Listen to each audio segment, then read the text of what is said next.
Bonjour à vous, on va revenir un petit peu sur Illustrator, parce qu'au début je ne vous ai pas tout expliqué.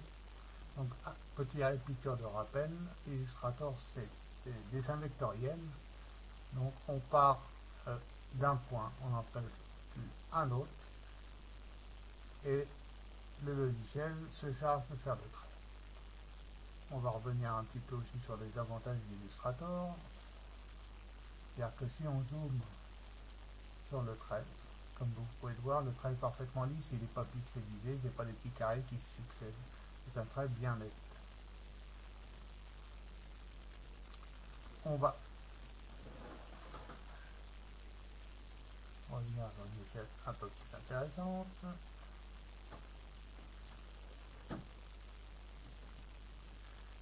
On peut toujours faire des arrondis. Comme je vous l'avais dit, on trace un premier point, on trace un autre point à l'endroit où on le choisit, et en conservant le clic gauche, on déplace la souris, ce qui nous permet de faire tous les arrondis que l'on souhaite, et quand on lâche tout, le tracer à l'arrondi souhaité, quand on veut faire une copie, quand on veut faire une forme quelconque. On a également différentes formes qui sont ici, standard, le rectangle,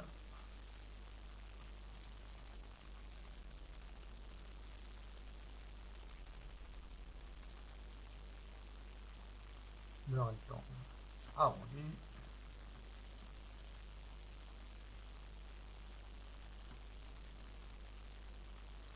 le rond.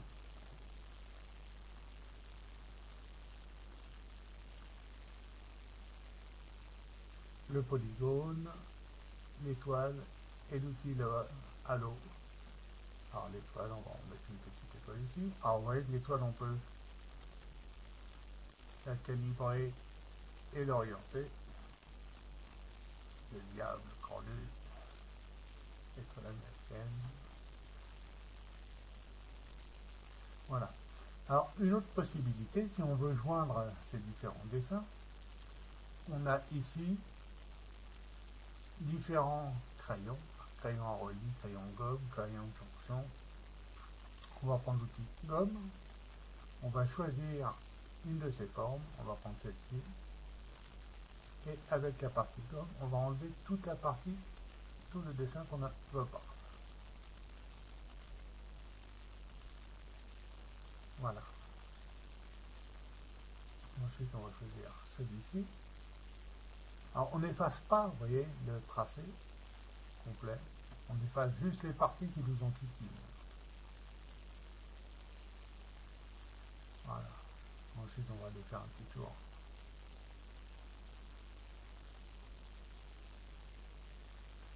sur l'arrondi.